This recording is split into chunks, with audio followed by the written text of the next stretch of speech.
How's it going, American history students? Welcome back to another video lesson as we wrap up Unit 4, which will put us exactly halfway through the notes for American History 1. So 4.5 is going to talk about reform, or the reform movement, which is going to be kind of the beginning of remaking America, modernizing it, and I'm skipping around in time a lot here. I realize that, so you'll have to bear with me on that. And then 4.6 covers the Nullification Crisis, which is really something that sets the stage full course for the Civil War. So let's go ahead and get into it. The Seneca Falls Convention was a meeting between women's rights leaders aided by abolitionists, people who wanted to get rid of slavery, to push for more rights for women. It was led by Susan B. Anthony, but there were two, and this took place in New York. So there were three main leaders of the women's rights movement. Of course, Susan B. Anthony is to women's rights what Martin Luther King is to civil rights. She is the one person credited most with getting women the right to vote, the 19th Amendment, in the United States. However, she's not the only one. You had Lucretia Mott, who allied women's rights leaders with anti-slavery people, abolitionists, transcendentalists who would be peaceful critics against slavery. I apologize if there's a little rattle. One of the cords just got moved, so my apologies. So Lucretia Mott ties together the women's rights movement and the abolitionist movement, making it a more organized, more powerful, more vocal movement. Elizabeth Cady Stanton writes the Declaration of Rights and Sentiments, which you see here. Now, this is an important document.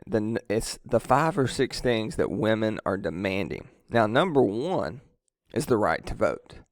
That's what this is all about. But there are other rights, most notably the demand for women to request or file for divorce. At this time in America, through the 1800s into the early 1900s, even if women were being abused, if women were being cheated on, they could not file for divorce. And this is something that they are fighting for, Mott, Stanton, and of course Susan B. Anthony. So it's more about women's rights overall, not just the right to vote, even though that is what is usually remembered for. And the Declaration of Rights and Sentiments was written by Elizabeth Cady Stanton at the Seneca Falls Convention. It is to women what the Declaration of Independence is for all Americans. The temperance movement was part of the women's rights movement, and it was a movement to ban alcohol. The temperance movement stems from the word temper, when someone gets upset and loses control and does things he or she might regret. Well, the women's rights movement and the Temperance Society, which was part of that, argued that most spousal abuse was due to alcoholism. Husbands would get drunk and sometimes take frustrations physically out on their wife. Well, at this time, since women were not allowed to divorce in most states, the women's rights movement pushed for a ban on alcohol. And the 18th Amendment bans alcohol. This is going to create in America what we call prohibition, a time in America between the 18th Amendment, which makes alcohol illegal, and the 21st Amendment, which makes it legal, in which alcohol is illegal in the United States for a brief time. Now, while the intentions were good, it actually led to a rise in organized crime and black market, bootlegging, that type of thing. Social institutions, focusing mainly on mental institutions. This is Dorothea Dix. She reforms prisons for the mentally ill. She argues in front of Congress. She publishes papers that say there is a certain segment of the incarcerated population that need not punishment but rehabilitation, that are mentally incapacitated to the point that they do not realize the difference between right and wrong. Criminally insane, if you will, sociopaths, that type of thing. So rather than punish them, we need to rehabilitate them. And not saying they should be set free, that's definitely not what she's arguing, but they shouldn't receive the same type of punishment of someone who is aware of the crimes that they committed.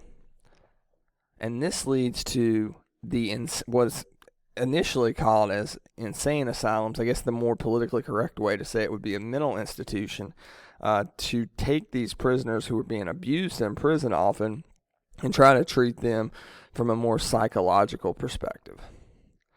Horace Mann, he's an education reformer. He is responsible for the modern day school environment. Go to school 180 something days, go consistently to school. He argued for compulsory education. In other words, he pushed for 5 days a week, Monday through Friday. He believed that repetition and a rigid schedule was the best way for students to learn. Utopias were a kind of a niche thing that I'm not really going to get into because it won't be on your test. They're a strive for a perfect society. While those intentions may be noble, it often leads some people to be taken advantage of, and there's no such thing as perfect. If you want to look up some of this stuff, it leads to, in many cases, the birth of cults, which I'm not going to get into here. Religion. So we talked about the First Great Awakening with Jonathan Edwards, George Whitefield, that led to freedom of religion in this country. The Second Great Awakening was the rise of the Mormon Church in America, or sometimes, not sometimes, in modern days, the LDS Church, the Jesus Christ Church of Latter-day Saints. They believe that there is a third book of the Bible in addition to the Old Testament and New Testament. It's the Book of Mormon. And that was delivered by God to Joseph Smith. And Joseph Smith went to preach this mainly in the Midwest. And he was initially seen as more of a cult leader than a religious leader. And he was arrested several times. Upon one of those arrests, he was found dead in prison. This leads to Brigham Young, who was his kind of second in charge of the LDS Church, taking the church and isolating them away from American society. Now there's LDS churches everywhere, but not at this time. And he moves them to Utah, and that's still the headquarters of the Mormon Church today. Some abolitionists I want to talk about. So, Frederick Douglass is we mentioned him, I believe, earlier. He is going to be the most, I would say, recognizable and famous abolitionist, a former slave who gained his freedom, taught himself how to read and write. He was a very elegant speaker. He had more impact on pushing for the end of slavery almost than anybody, maybe aside from President Lincoln. And he ran a newspaper, an anti-slavery newspaper called the North Star. Of course, slaves would follow the North Star to freedom, eventually get to the North and Canada in the long run. There was also William Lloyd Garrison, who wrote published the anti-slavery newspaper, The Liberator, which is the same type of thing. Harriet Tubman ran the Underground Railroad. I'm sure you're familiar with her. She's going to help slaves escape through secret passages and tunnels to the North and eventually Canada. Sojourner Truth is a great orator or speaker against slavery. And she was given a public platform because of her great speaking skills that many women were not allowed at that time. And she really moved a lot of people in the right direction toward being anti-slavery.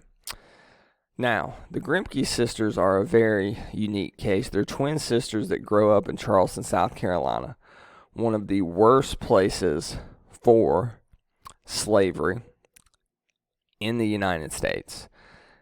They don't think it's right, but they live on their father's plantation until they're 18. Once they're 18, they leave and they go out and they go to the North.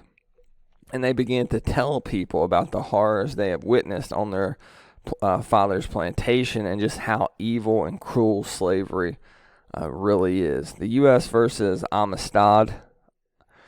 So this is a Supreme Court case that was argued by John Quincy Adams, who I believe at this point, I need to look up the year of the U.S. versus Amistad, but this is after he has lost the presidency. So he was president for 4 years and lost to President Jackson in 1828. So here you had a group of West Africans who were kidnapped, sold into slavery.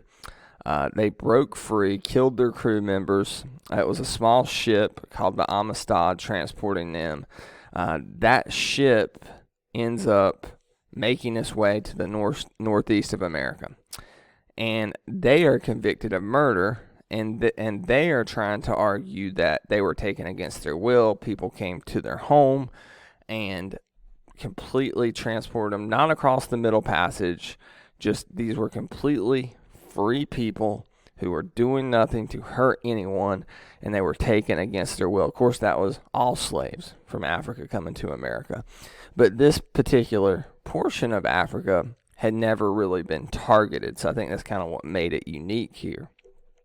Now, eventually, most of Africa, unfortunately, would be targeted to bring slaves to North America. But the SCOTUS, the Supreme Court, thanks in big part to Quincy Adams, ruled the slaves were free men and that they were not warranted for murder because it was self-defense, that they were taken against their will. Good movie about this if you want to look it up. I believe it's just called Amistad. So we're going to cover 4.6 here, the Nullification Crisis and the Missouri Compromise. So we've talked about compromises earlier. All of them, for the most part, have to do with slavery. So here is what the Missouri Compromise is, maybe the most important one, that and the Compromise of 1850. So the Missouri Compromise says that there is going to be a definitive line known as the 3630 line. And anything that would be above the 3630 line is going to be free. And anything below is slave. Now, of course, this seems pretty, straightforward. That North would not have slavery and the South would. The problem would come when, like, California is admitted as a state and the line kind of cuts across it. So this becomes something that's not usable later on. But for the short term, it settles which states are slave and which states are free from about 1820 to 1850. 30 years. Then it admits two new states to the Union, Missouri as a slave state and Maine as a free state. The way I tell students, remember this, is miserable Missouri for slavery and no pain Maine for freedom. They're trying to keep the number of slave states and free states equal.